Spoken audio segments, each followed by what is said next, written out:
Amém, irmãos? Então, olha só. Nós lemos em Levítico falando sobre o sangue, certo?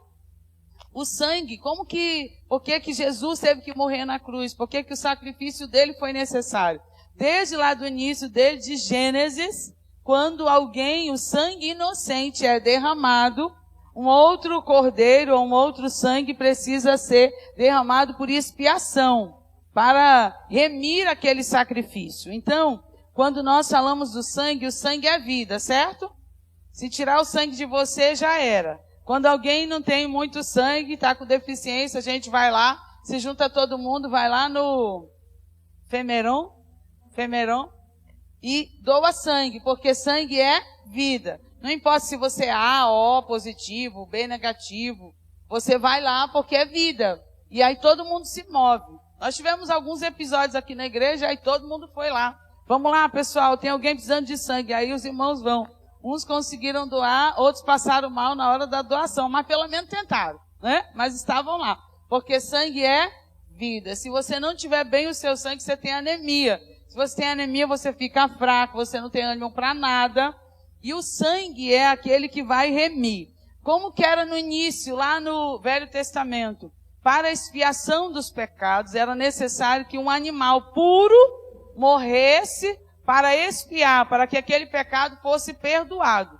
Então, cada um vinha e trazia, de acordo com o seu pecado, com aquilo que fazia, e trazia no altar do Senhor. E o serviço dos sacerdotes, que seriam os pastores da época, era fazer um sacrifício pela manhã e um sacrifício pela tarde por aqueles que não trouxeram e que não pediram perdão pelos pecados. Se fosse hoje, eu estava na roça, porque então eu tinha que matar um animal de manhã e um animal à tarde. Um animal de manhã e um animal à tarde. Puro, sem mácula, sem mancha. O sangue dele tinha que ser derramado no altar. 2 animais por dia, pelos crentes que não reconheceram seus pecados, que não pediram perdão e não trouxeram seus animais. Esse era um trabalho sacerdotal. Quando tinha o culto domingo, os sacerdotes ficavam de manhã até a tarde. A palavra diz que o sangue vinha na cintura deles, de tantos animais que eles tinham que imolar para expiação dos pecados. Era um trabalho árduo e difícil para os sacerdotes. Não era dia de culto, então era um animal de manhã e outro à tarde. Por quê? Porque o sangue, ele remia. E tinha que ser um animal puro. Não podia ter mancha, não podia ter defeito, nada. Então, quando nós lemos lá em Gênesis, se você lembrar de Gênesis, quando Caim matou Abel, quando o Senhor vai até Abel, está lá em Gênesis 2, nós não vamos ler agora porque nós estamos reduzidos aqui. Quando o Senhor fala, cadê o teu irmão? Ele dá uma resposta meio mal criada, aí o Senhor diz, porque o sangue dele está clamando, eu estou ouvindo o clamor do sangue de Abel. Quando um sangue inocente é derramado, a terra clama e aquele sangue clama por justiça. Quando um sangue que não é puro, quando o sangue é puro, ele clama por justiça, ele está clamando por vingança. Agora, quando os animais eram imolados no altar, era para perdão dos pecados. Então, irmãos, tudo a Páscoa gira em torno do que lá no Velho Testamento era o sacrifício dos animais para perdão dos pecados. E aí nós temos o verdadeiro Cordeiro de Deus, sem mácula, que vai remir todos os nossos pecados de uma vez só. Então, quando nós celebramos a Páscoa, o que tem se difundido lá fora é que é só amor, é alegria, é chocolate. E tem muita gente que está triste hoje porque não comprou chocolate. Então diga para o irmão, a nossa Páscoa é Jesus. Amém? Então, pastor, eu queria um Cacau Show, um Ferrero Rocher, não sei lá o quê. O namorado não deu, o marido não deu, tá com raiva. Não acredita nisso? Pastora, que miserável. Não, ela não falou essa palavra. Ela falou, que mão de vaca, pastor, tem coragem. Eu queria aquele ovo de Páscoa que é verde, pastora. Eita, aquele é bom. Todo mundo disse em cor aqui. Vocês acreditam? É de que mesmo aquele? Pistache. Queria que vocês vão gravar a palavra igual o pistache. Que é gostoso, pastor? É ou não é? É, mas isso é o que está pregando lá fora, irmãos. E a gente precisa focar aqui. Eu quero resumidamente aqui. O sangue. Por que estou falando do sangue? O sangue é uma herança espiritual. Amém? Então você, a sua linhagem aí, tudo que você recebe tem a ver com a sua herança de sangue.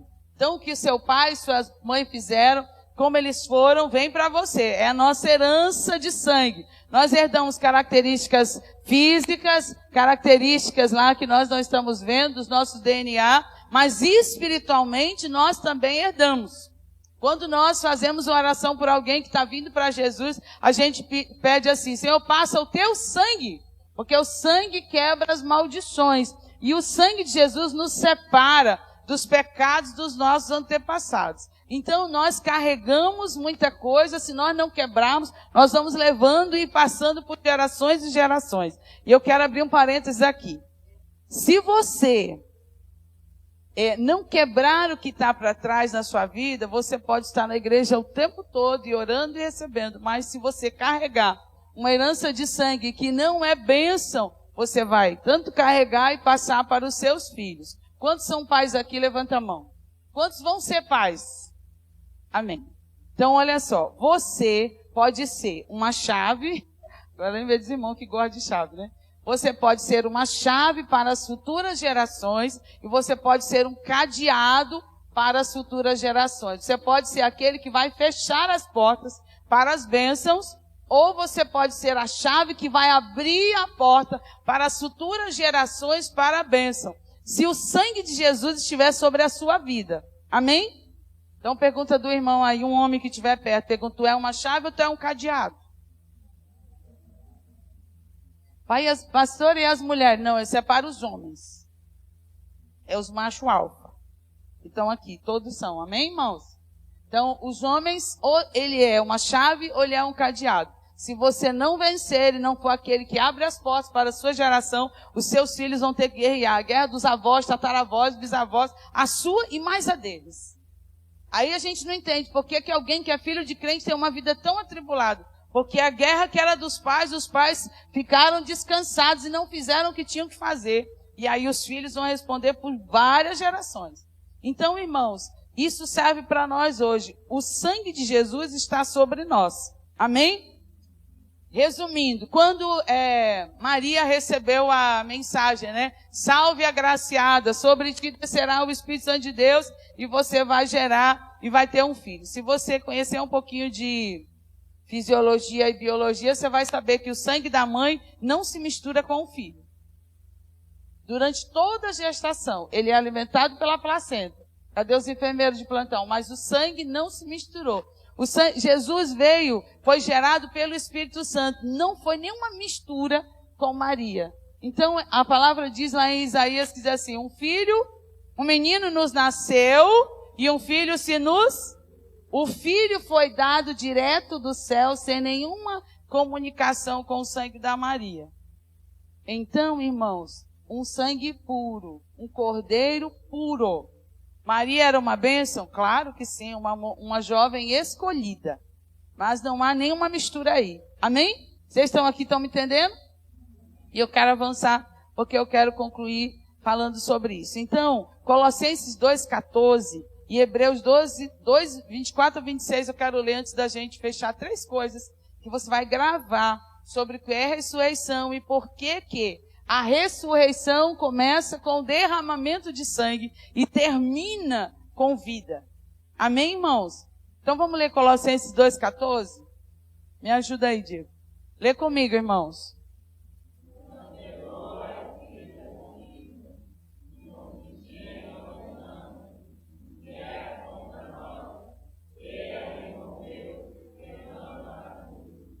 Amém. Se você lembrar daquela história da viúva que o marido morreu e ela tinha um monte de dívidas. Tinha 2 filhos, né? Os credores vêm, Deus me livre, né? Viúva com dívida é problema. E os credores vêm, o que acontece? Naquela época, quem tinha uma dívida pagava com sua própria vida. Então, não ia matar os meninos, eles iam ser levados escravos para trabalhar o resto da vida. Então, se a dívida não era paga, você era escravo daquele devedor. E aí aquela mulher vai até o profeta e diz: olha o que me aconteceu. Meu esposo faleceu, me deixou com dívida, agora só tenho meus 2 meninos. Estão querendo levar um menino para ser escravo, vai ser meu filho. Ele diz: calma aí. E aí o milagre acontece, a viúva tem a provisão e os meninos não são levados escravos. Então, o sangue de Jesus veio para nos libertar da escravidão de quê, irmãos? Do pecado.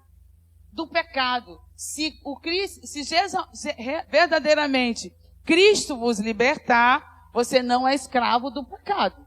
Pastor, e por que eu não consigo sair desse ciclo de pecado? Você precisa invocar o nome do Senhor, clamar ao Senhor para que o sangue de Jesus te cubra e te separe e te coloque no centro da vontade dele. Amém, irmãos? Nós não somos mais escravos do pecado. Se o Espírito Santo habita em você, você peca porque você decide pecar ou não e você escolhe pecar. A pastora não tem força. Tem sim. Você tem o Espírito Santo de Deus que habita aí dentro de você, que é a terceira pessoa da Trindade. Nós não somos mais escravos, irmãos. Te levanta e diz, aqui, Satanás, tu estava tentando me enganar, que eu não conseguia, mas eu já entendi que o sangue de Jesus está sobre a minha vida. Colossenses diz que a dívida foi paga, irmão. Se a dívida foi paga, eu não sou mais escravo, nem você. Ele não tem poder para nos dominar. Agora Jesus e o Pai disseram, vamos dar o livre-arbítrio, porque nós não queremos boneco. Nós não queremos escravos, nós queremos filhos que voluntariamente decidam nos amar e nos servir. Seu filho te ama porque ele quer te amar. Ou você amarra eles assim, minha mãe e meu filho, você quer dizer que eu sou o mais importante. Não. Amém, irmãos? Então, a dívida foi paga. Pastora, e se eu pecar? Vai lá, pede perdão, os pecados são perdoados, apagados, nenhuma condenação há para os que estão em Cristo Jesus. Irmãos, 3 coisas. Primeira, que ninguém te acuse do que Deus já te perdoou. Escreve aí para você não esquecer. Tem gente que está, pastora, mas lá no meu passado eu fiz isso. Se eu pudesse voltar atrás. De 10 pessoas que eu atendo, 9 falam a mesma coisa. Você pode? Vou anunciar para vocês que lá atrás na cantina vai estar a máquina do tempo. Você paga e entra, e você volta no ponto que você errou. E lá você cancela e volta para cá para o culto.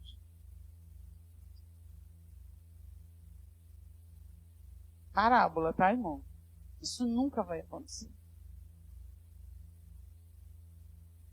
A gente não pode refazer o que nós já fizemos de errado. Mas o sangue de Jesus nos purifica do nosso pecado. Amém? Agora, amanhã, você não precisa fazer o que o Senhor já fez ontem. Opa, pera lá. Sou esperto, inteligente, né, pastor? Eu já entendi, Deus já me perdoou, eu não sou escravo do pecado. O poder do sangue de Jesus está sobre a minha vida, porque ele era um cordeiro puro e sem mácula, e quando ele derramou o sangue dele, ele estava levando toda a humanidade com ele. Nós estávamos junto com ele na cruz de Cristo. Na cruz. Amém, irmãos? Ele já estava, ele já sabia o que nós íamos fazer. Mas ele disse, eu vou morrer por eles, Pai. E tem um versículo que eu gosto muito. João 10, 18. Vamos ler esse versículo rapidinho aqui. Lê comigo, irmãos. Anota aí na sua Bíblia também. O que está escrito? Ninguém...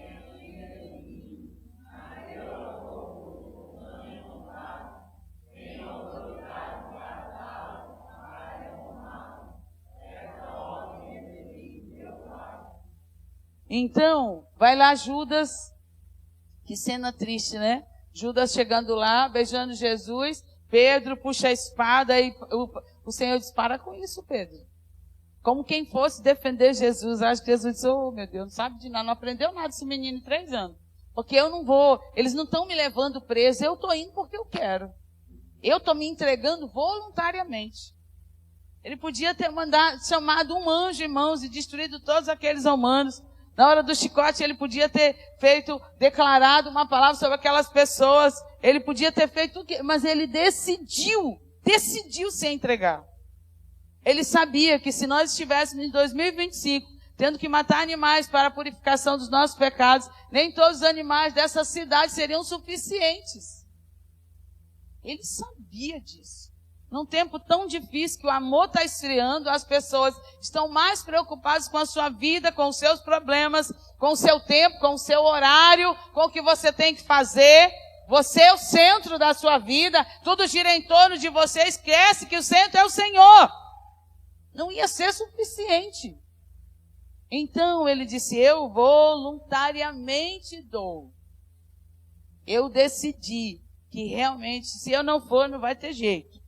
Amém, irmãos? Então, ninguém pode nos acusar se o Senhor já nos perdoou. O sacrifício de Jesus foi válido, foi voluntário.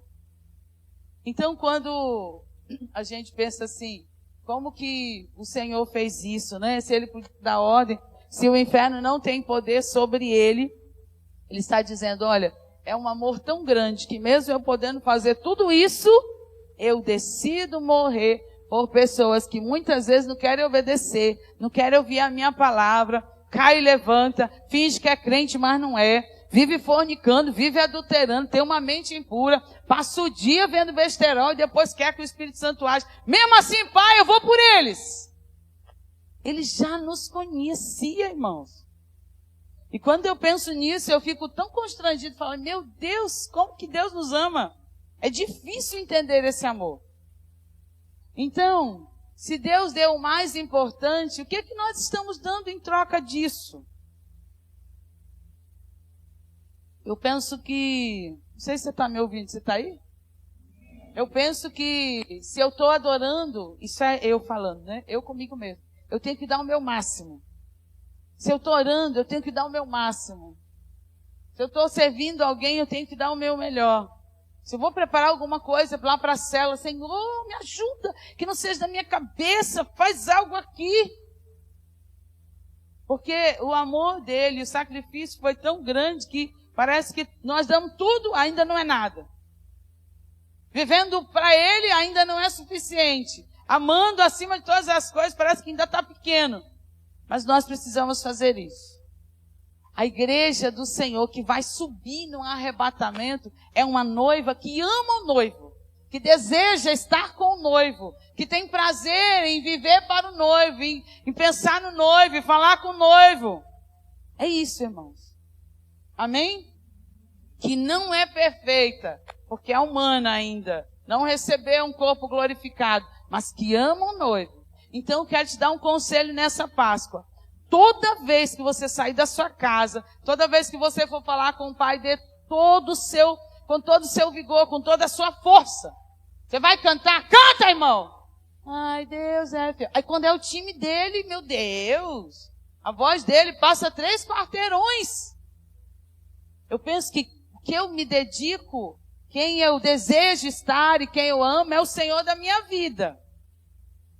E ele deve ter o melhor. Amém, irmãos? Essa balança não está pesando bem. Então, essa Páscoa é uma Páscoa de decisão, de chamamento, de alinhamento, de despertamento, de avivamento. O que vai vir nos próximos meses vai mexer com o mundo inteiro. Nós estamos aqui em Rondônia, no final, lá no cantinho do Brasil. Mas chega aqui também. Muita gente achava que a pandemia não ia chegar e chegou. Vai estourar lá na Europa, em outros países, mas vai chegar. Deus está te dando tempo e te chamando. Te prepara, igreja.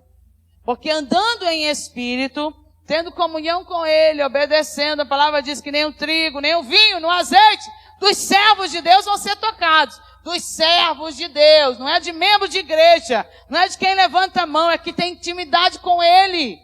Nós somos conhecidos no secreto. O mundo espiritual nos conhece e sabe da nossa autoridade, do tempo que nós temos investido com o Senhor, da renúncia que nós temos feito, irmãos. E às vezes a gente começa a orar, parece que Deus vira a vida da gente cabeça para baixo, parece que em vez da gente ganhar, a gente começa a perder, perde daqui, perde dali, meu Deus. Ele diz, Deus, calma, estou te treinando, calma aí, confia. A gente é aperfeiçoado quando a gente busca e se rende. Vocês ainda estão aí? Então diga para o irmão, busque o Senhor. Enquanto você pode achar. Invoque-o enquanto Ele está perto. Amém, irmãos? Eu vou continuar o versículo, né? Que deixa o homem. Então o que é que Deus quer? Primeiro, que a gente não aceite a acusação do inimigo. Segunda, que é o que eu estou falando aqui, valorize o sacrifício de Jesus. Como que eu valorizo isso, pastora? Vivendo para Ele. Pastora, eu não sou perfeito, nem eu. E, aliás, acho que o que é perfeito é só o Senhor. Ele está aqui. O restante não é nenhum de nós. Amém, irmãos? Mesmo querendo acertar, às vezes a gente falha. Tudo bem. Agora, não viva um evangelho raso. Porque nós precisamos mergulhar em águas profundas. Porque quando a tempestade vem, nós estamos lá no fundo. E quando o vendaval vem, nós subimos mais alto. E é assim que Deus vai nos levar neste tempo. Amém, irmãos?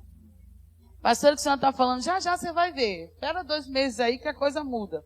Então, Gálatas 4:4 diz que tudo o que aconteceu, toda a crucificação, os 3 anos que Jesus cumpriu o seu ministério, estava tudo planejadinho, tudo. Todas as profecias de Isaías se cumprem no Senhor. Nós lemos o Salmo 65 de manhã. E o Salmo 65 está falando de Jesus da crucificação. Mas o Salmo foi escrito lá por Davi, lá atrás, irmão. Tudo perfeito, uma descrição perfeita do que aconteceu. Ah, pastora, mas parece que a coisa agora está desgovernada. A sua vida continua sob o controle de Deus. Em tudo. Às vezes eu oro por uma coisa e eu acho que vai ser de um jeito, Deus faz tudo diferente. Eu falo, meu Deus, o que é isso? O que está acontecendo? Calma, treinamento. Fica firme. E os tempos estão para os servos do Senhor serem treinados. Se nós somos um exército, e nós somos, diga para o irmão, você é soldado de Cristo. Pastor, eu não gosto de coisa de exército, não. Olha aí, Iago. Pega eles lá fora. Pastor, eu não gosto desse negócio de tudo certinho. Bate continência, horário e tudo. Pois a Bíblia diz que nós somos o exército de Cristo. Amém, irmãos? Então, gostando ou não, se você se alistou, se você aceitou Jesus, você faz parte desse exército. E é um exército ordenado, cujo general é quem? Quem é o general? Cristo. Então, quero falar só mais uma coisa. Lá em Mateus 12, vamos ler rapidinho, 12:40. Amém? O que diz lá em Mateus 12:40?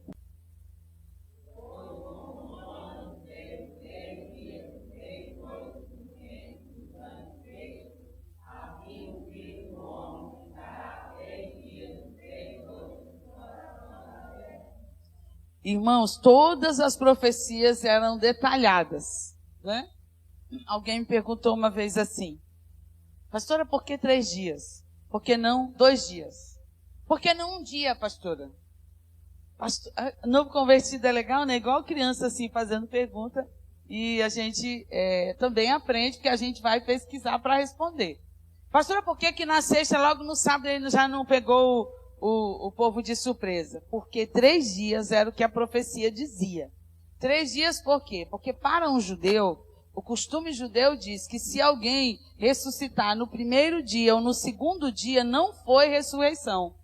Eles têm lá descritos, nos escritos dele, que 1 dia e 1 dia podia ter sido um desmaio.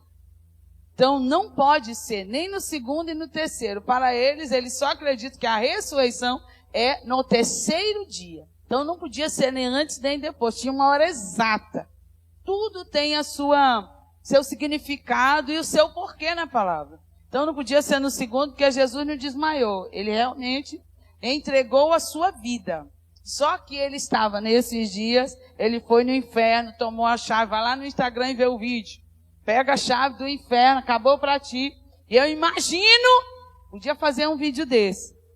O diabo lá fazendo festa, os demônios também. Agora, acabou para a humanidade, nós vencemos, tá tudo feito. Aí o Satanás, eu sabia que a gente ia ganhar. E eles, é isso, chefe, deu tudo certo. Acabamos com o discípulo. Olha lá o tal do Pedro, que era o líder, né, previsto como líder, tá lá, negando, tá tudo se acabando. E nessa hora Jesus entra, e onde ele vai entrando, vai iluminando, e o inferno que era negro vai ficar branco nessa hora. Aí ele começa e toma a chave, acabou para você. Irmãos, essa é a maior vitória de todos os tempos. Amém? Você pode dar uma glória a Deus por isso? Eu imagino o cenário. A terça parte dos anjos caídos. Se eu tivesse ido lá, bem feito para vocês, se rebelaram contra o Senhor, agora acabou. Vocês nunca mais vão sair daqui. Então, irmãos, é isso que é o Evangelho. É poder de Deus, é o Deus que restaura, que cura. Então, toda a palavra, todas as profecias se cumpriram nele, todas. Qual é a que falta se cumprir ainda de Jesus? O arrebatamento da igreja. Eu vou, mas eu vou voltar. Irmãos, tão certo que nós estamos aqui, debaixo dessas luzes, ele vai voltar. E o tempo é hoje, é nesse tempo, não vai demorar muito, fica alerta. Faz as suas coisas aqui pensando na eternidade. E se for agora, se eu estou bem, e se essa pessoa que está do meu lado for a última hora que eu estiver com ela, e se eu tiver algo para consertar com Deus, viva como se eu estivesse vivendo o último dia. Fale com as pessoas como se você nunca mais fosse vê-las. Espera lá, deixa eu falar uma coisa para você, que eu não sei se eu vou te ver amanhã. Uai, mas eu vou morrer? Não, pode ser eu, pode ser você, pode ser nós dois subindo. Se você já aceitar Jesus agora, é a tua decisão. Fala.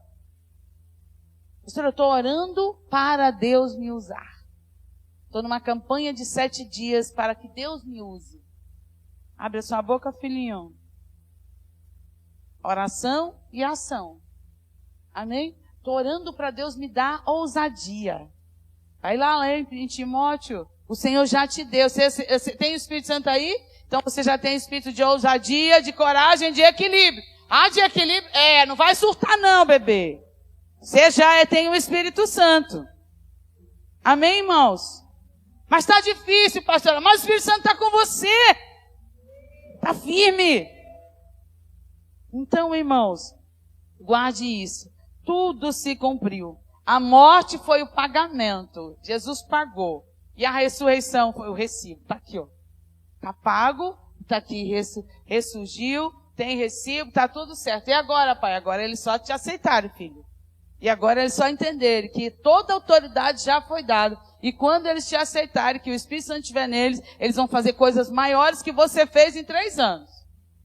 Aí a igreja está esperando, orando, descansando.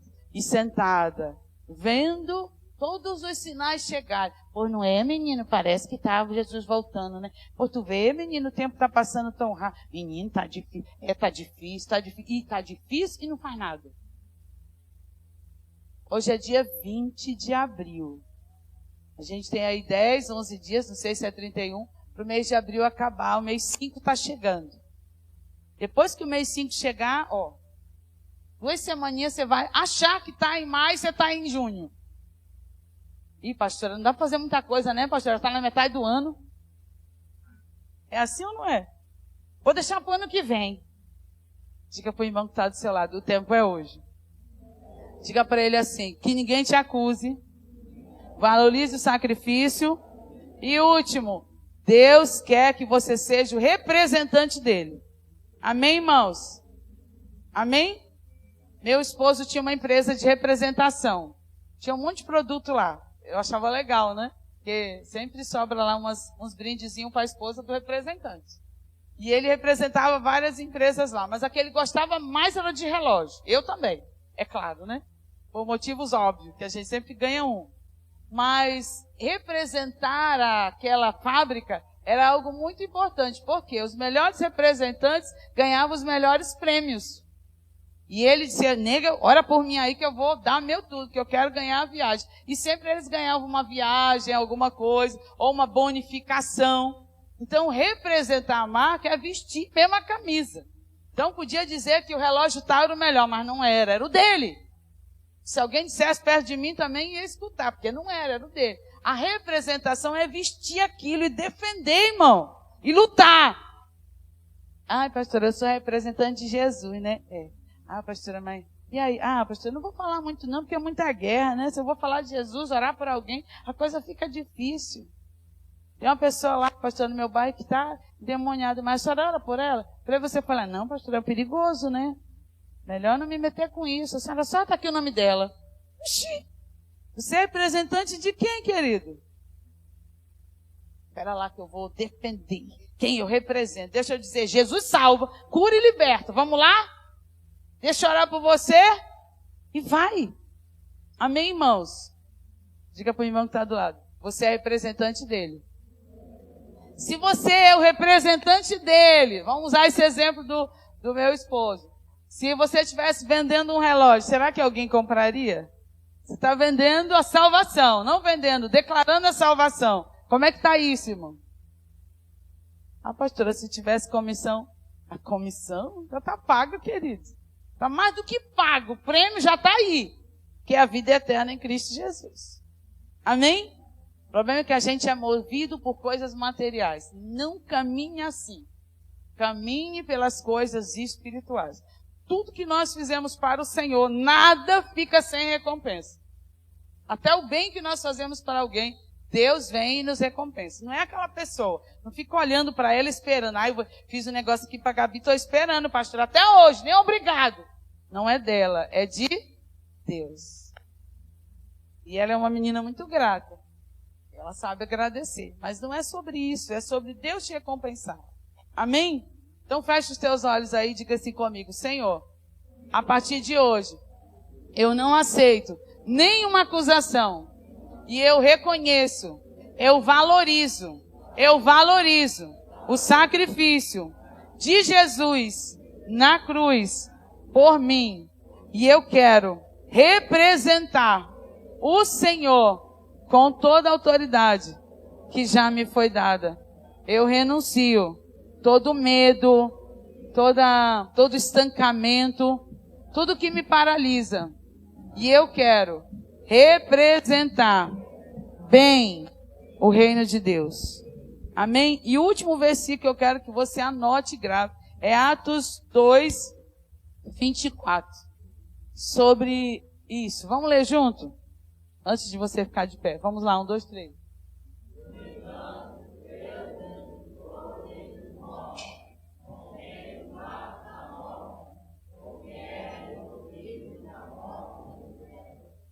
De novo.